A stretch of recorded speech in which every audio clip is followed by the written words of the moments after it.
Mainly just promotion, like radio interviews like this one. We've just done a tour of Japan, and it's like a stopover before we go back to England. I mean, we heard the record was selling pretty well here, so that's a good enough reason.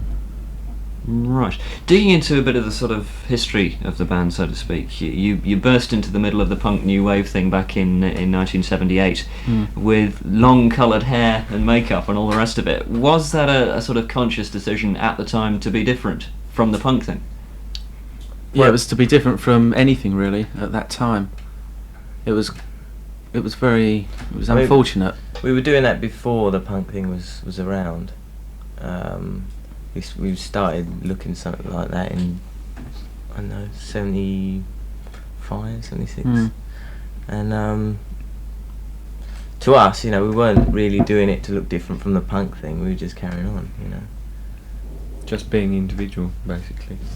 But it was really hard to get a record deal, because they just wouldn't accept us.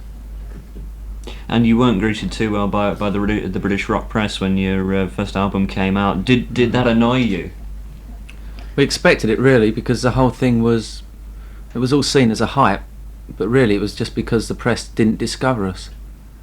All of a sudden we were on posters, and everyone knew about us, and of course the press were the last to know in a way. They sort of take an immediate dislike to sort of bands that are launched by a record company. They sort of criticise. They like to discover people themselves. But the Americans were apparently sort of more receptive to the music. Why do you reckon that was? Well, they're a lot more open-minded about that I think also partly it's the fact that the music press in America isn't the same as the music press in England. Like, I mean, everything is ruled by the musically. I mean, it counts for a lot in the British press, but whereas, I mean, there's nothing like a Melody Maker or a New Musical Express in America. It's all done by radio. So obviously it's what people hear, not what people are told about. Moving on to the first album and the second album as well, there seemed to be, to me, a bit of a change of direction between Adolescent Sex, the debut album, which had that sort of feel of novelty and originality about it, which is the hallmark of a lot of debut new wave albums, whether or not you include yourself in the new wave, I don't know. And perhaps a bit more traditional, obscure alternatives. Were you in any way sort of, having seen that you were going to be successful to a certain extent in America, compromising for the American market after the first album? No, definitely not. We automatically change direction between albums because we don't like to repeat ourselves from album to album.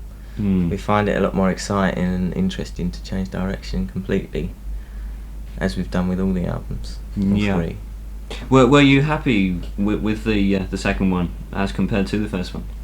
A lot more than the first one, yeah. Although looking back on the second one now, there's still a lot of things that aren't right, Okay, moving on to the subject of Japan, the country where you say you just come back from. I mean, how successful are you actually in Japan? Very successful. Pretty successful. It's the most successful territory. Yeah, in terms of, say, what record sales, I mean, how many albums do you have you gone gold at all or anything in Japan? We did with the first album. It sold pretty well though. I mean, the last album, I think.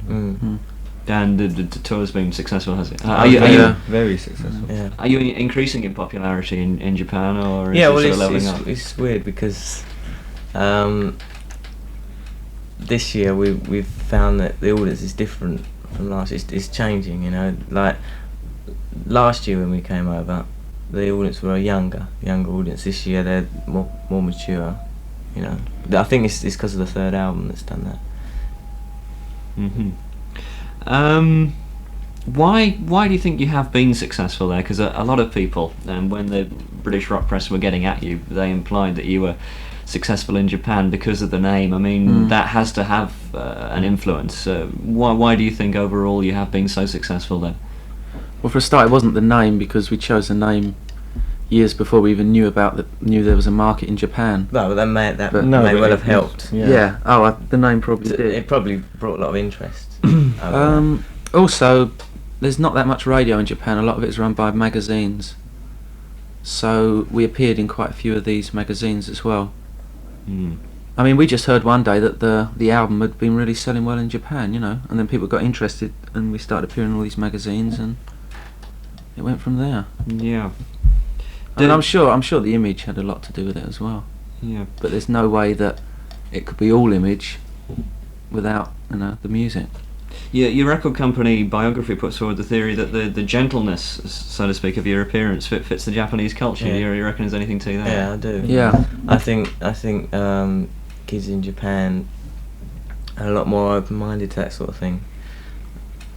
They haven't been brought up to have a prejudice against certain things, so they're immediately more open-minded, and also they're very art conscious. They're very artistic, and that would go. They can see that in another person as well.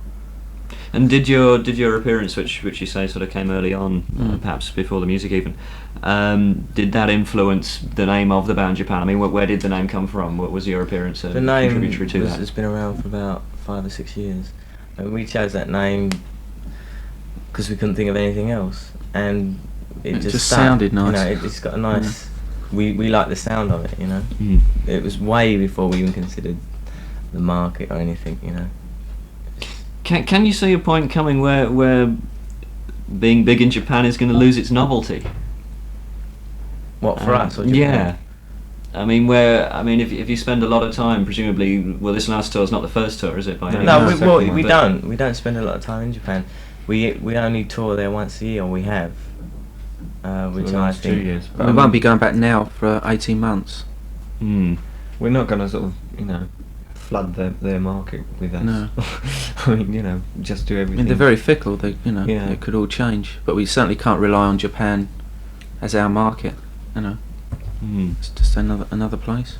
And does the sort of the credibility, so to speak, not worry you at all about appealing to the Japanese teeny boppers, for want of a better description, or is credibility a thing which doesn't concern you, and something which didn't concern you when the rock press were knocking you? Doesn't concern us what other people think, really. The Japanese audience in Japan is a very young audience because of their lifestyles. They get to a certain age and they go on to different things. You don't normally get a Japanese person who stays interested in music for a long time. Mm. They're also very critical. I mean, they may seem very fanatical and hysterical, but they are very critical. Moving on now to one of my particular interests in the band, that is your work with Giorgio Moroder, and in particular the single Life in Tokyo, which was one of my favourite singles of last year, in fact, and one of only about a dozen tracks that I brought with me on tape from the UK. How and why did you get involved with Giorgio Moroder? Well, we wanted to experiment with basic elements of disco, because there was a lot of it about at the time when we did this, and we wanted to do something that was us, with disco music. Just try and do something a little more interesting, disco, because it had a very bad name, and rightly so, because there was a lot of bad disco records out. Mm-hmm. It was just wanting to take a style of music and take it a step further, keeping our own personality within the song. Looking at disco in general from your sort of viewpoint, what sort of disco records do you like? I mean, I personally, although I'm sort of really into the new wave, do like well-produced Bee Gees records, for instance. I mean, have you got a similar wide-ranging viewpoint on music? Well, I like the Donna Summer Yeah. disco things she's done, and I like disco that isn't commercial disco. I like Kraftwerk, things like that. Mm-hmm. I think Chic are pretty good as well. Yeah. Did you actually go to Munich to record and mix the Life in Tokyo No, single? No, it was in Los Angeles. You recorded and mixed in Los Angeles? It was all done in 12 hours. The thing was ready in 12 hours. Uh-huh. So Moroder, I mean, he doesn't actually work totally inside Munich then? No. Not anymore, no. He used to, I think, but now I think he's based in LA. What do you think is the magic of Moroder? Because presumably, if he's not based totally in Munich, it can't be the gear that he's built up, unless he's built up similar sets of gear elsewhere. I mean, what has he got about him that? Well, I think a lot of it goes with the people he works with. Like his engineer is really good, isn't he? Mm. And he works with him all the time, and he has a sort of like a staff, if you like, of about 4 people, I think, who he relies on all the time. He just has his certain sound. Yeah. I mean, he did start off all the disco stuff, really, and he's got his sound. I wouldn't say he's very varied. No. I mean, no, like no way would we have wanted him to do the album, Mm. So it was just a one-off thing. Yeah, And it worked. I was going to ask you why only one single. I wondered whether it was a cost limitation or. No, he's got one style, you know, and that's what he's good at. That's what he's best at, and that's why we used it, because we like his style. He's got, you know, a great way of doing it, and we knew that wouldn't work on the album. Yeah. You wouldn't have fancied doing a project like Sparks, for instance, because I think Sparks' number one song in Heaven album was a pretty important album in the development of rock music, so to speak. Yeah. But you wouldn't fancy sort of getting into it in that depth. No. No, I mean, I because like you're that album, limiting yourself. but yeah, it is quite the same material. I mean, on our albums, the songs vary so much, you know. It's got to be a very personal, very emotional thing when we record an album. I don't think we could have got that with Georgia. And so you're probably not going to do much work with them in the future. Oh no. No.